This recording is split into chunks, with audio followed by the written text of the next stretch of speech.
Hello everyone, I am Wamiq currently pursuing LLB from Vivekanand College of Law Legal. Currently, I am also legal intern at LEXIS and Company Law Firm. So my presentation topic is right to education, important fundamental right. This includes in fundamental right Article 21A.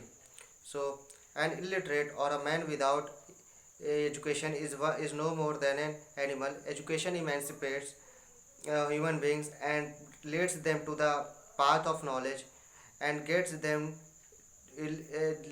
liberalized from ignorance. So education is indeed a constant process of development of innate natural powers of man. Education is most powerful and necessary mechanism for the advancement of human beings. It is enlarges, enriches, and improves the individual's image and knowledge that leads him to the right path of success and happiness. Education is the very foundation of good citizenship. Today, it is a principal instrument in awakening of the child to cultural value in preparing or the later professional training and helping them to adjust normally is to the environment. It is rightly said that the child is the future of the nation.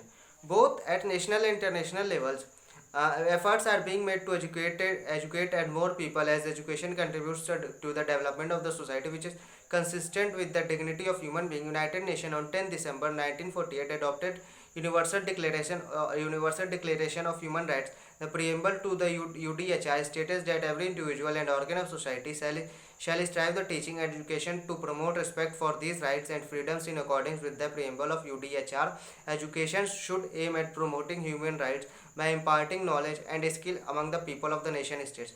Illiteracy has many adverse effects in a democracy governed by the rule of law. Educated citizens could meaningfully exercise their political right, discharge social responsibility satisfactorily, and develop a spirit of tolerance and reform. Therefore, education is the most desirable necessity for all development and stability of democracy.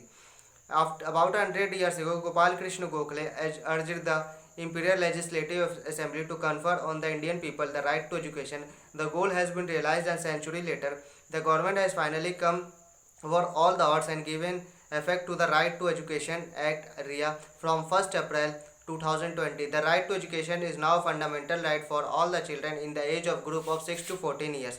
In simple words, it means that the government will be responsible for providing education to every child up to the 8th standard free of cost irrespective of class gender. It has thus paved the way up for building a strong literate and empowered the youth of this country. India joins the list of few countries where right to education is a fundamental right. The Act promises to ensure education for all children between 6 to 14, hoping to 22 crore children, out of which nearly 1.1 crores are out of school, and the act makes it obligatory for the appropriate governments to ensure that every child gets free elementary education.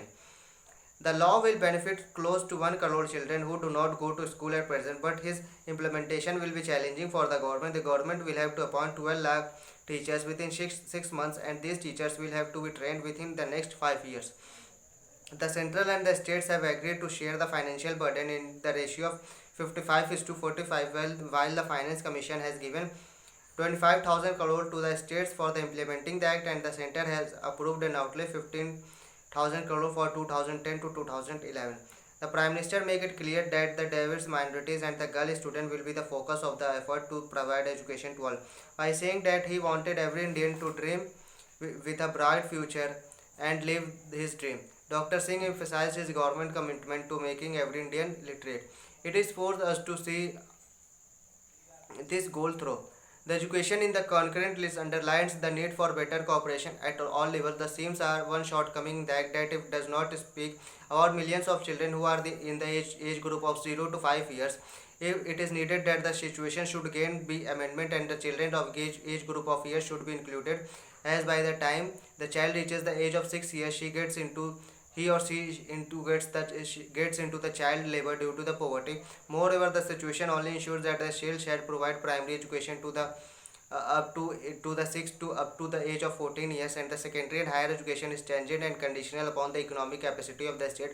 The right to education will be meaningful if only if at all the levels education reaches the section of the people. Otherwise, it will fail to achieve the target set out by our our founder fathers to make Indian society an egalitarian society. Thank you and have a nice day.